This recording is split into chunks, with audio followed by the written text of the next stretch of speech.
எது கெட்டது என்பதை பார்த்து தேர்ந்தெடுக்கக்கூடிய அறிவை புத்தி அல்லாஹ் தந்திருக்கின்றான். அதற்கு முன்னால் வைக்கோலை வைத்தால் சாப்பிடும், அதற்கு முன்னால் பிள்ளை வைத்தால் சாப்பிடும், அதற்கு முன்னால் இலைகளை போட்டால் சாப்பிடும், அதற்கு முன்னால் சோறை வைத்தாலோ ஏனைய வஸ்துக்களை வைத்தாலோ பிரியாணியை வைத்தாலோ சரீரத்தில் சாப்பிடும். உடம்புக்கு ஒத்துக்கொள்ளாவிட்டால் சாப்பிடாது, தனது வாயை நகர்த்தி விட்டு சென்றுவிடும்.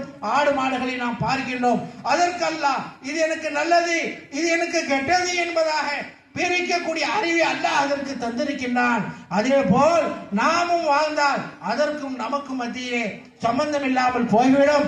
அதற்கும் நமக்கு மத்தியிலே வித்தியாசத்தை உண்டாக்கி வாழ வேண்டும். அது வாழுகின்றது, அது நடக்கின்றது, அது பார்க்கின்றது, அது இன்பத்தை அனுபவிக்கின்றது, சுவைகளை சுவைக்கின்றது. ஆனால் முத்தஹர்ரிக்கும் பில் இராதா, தன் விருப்பத்தின் அடிப்படையிலே தன் இஷ்டத்தின் அடிப்படையிலே அது ஊர்ந்து செல்கின்றது, அது வருகின்றது, அது போகின்றது. ஆனால் மனித இனமாகிய நம்மை அஷ்ரஃபுல் மஹ்லூகாத்தாகிய சிறந்த சிருஷ்டியாகிய நம்மை அல்லாஹ் படைத்தோம். இவ்வளவு கண்ணியத்தை அல்லாஹ் நமக்கு சூட்டியும், இவ்வளவு கண்ணியத்தை இஷ்டத்தை அல்லாஹ் தந்தோம், இவ்வளவு சிறப்பை தந்தோம், இவ்வளவு கராமத்தை அல்லாஹ் தந்தோம்.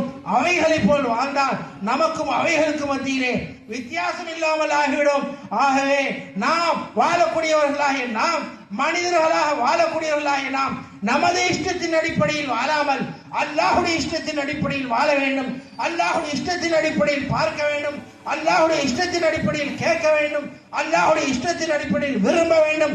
ஒன்றை தொட வேண்டும், ஒன்றை விட வேண்டும், ஒன்றை பிடிக்க வேண்டும், ஒன்றை விட வேண்டும். இவ்வாறு நம்முடைய வாழ்க்கை இருந்தால் நம்முடைய வாழ்க்கையை அல்லாஹ் அலங்கரிப்பான், அல்லாஹ் வரவேற்பு செய்வான், ரசூல் வரவேற்பு செய்வார்கள். அல்லாஹ் ரப்பல் ஜலால் இந்த உலகத்தை அளித்த பிறகு ஒவ்வொரு மனுஷனுக்கும் ஒரு கியாமத்தை அல்லாஹ் வைத்து விட்டான். அவனுக்கு மரணம் வந்து விட்டான். ஃபகத் காமத் கியாமத்துஹு மன் மாத ஃபகத் காமத் கியாமத்துஹு, ஒரு மனிதன் மரணம் அடைந்து விட்டான், அவனுடைய கியாமத் அவனுக்கு வந்து விட்டது என்பதாக நபியுல்லா ஸல்லல்லாஹு அலைஹி வஸல்லம் சொல்கின்றார்கள்.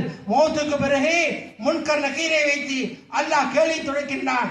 மன் ரப்புக, உனது ரப்பு யார், உனது ரப்பு யார் என்பதாக அல்லாஹ் கேள்வி தொடங்க போகின்றானே, அந்த கேள்விக்கு என்ன பதிலை நாம் தயாரித்து வைத்திருக்கின்றோம்? அல்லாஹ் ரப்புடைய பெயர் என்ன என்பதாக முன்கண்ணக்கீர் கேட்க மாட்டார்கள். ஒரு ரப்பு யார் என்பதாக இந்த சபையிலே, இந்த மஜ்லிஸிலே அப்துல்லா என்று சொல்லப்படக்கூடிய மனிதர் யார் எனக்கு தெரியவில்லை, கேட்கின்றேன்.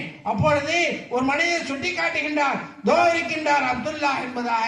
அதே போல் ஜெயித் என்ற மனிதர் யார் என்பதாக கேட்கின்றேன், தோ இருக்கின்றார் ஜெயித் என்பதாக சுட்டி காட்டுகின்றார். அப்பொழுது தான் விளங்குகின்றது. அதே போல் முன்கர் நகீர் கபரில வைத்த பிறகு ஆணாக இருக்கட்டும் பெண்ணாக இருக்கட்டும் கேள்வி தொடங்கப்படுகின்றது. மண் ரப்புக, உனது ரப்பு யார் என்பதாக யாரை சுட்டி காட்டுவோம்? மண்ணை சுட்டி காட்டுவோமா, இதுதான் எனது ரப்பு என்பதாக? கல்லை சுட்டி காட்டுவோமா, கவந்துடையை சுட்டி காட்ட போகின்றோமா, அல்லது ஓலையை சுட்டி காட்ட போகின்றோமா, அல்லது குச்சியை சுட்டி காட்ட போகின்றோமா? நவுசுபில்லாஹ், நாம் கற்றுக்கொள்ள வேண்டும், அல்லாஹ்வை சுட்டி காட்ட கற்றுக்கொள்ள வேண்டும். இல்லாவிட்டால் கபருடைய உலகத்தில்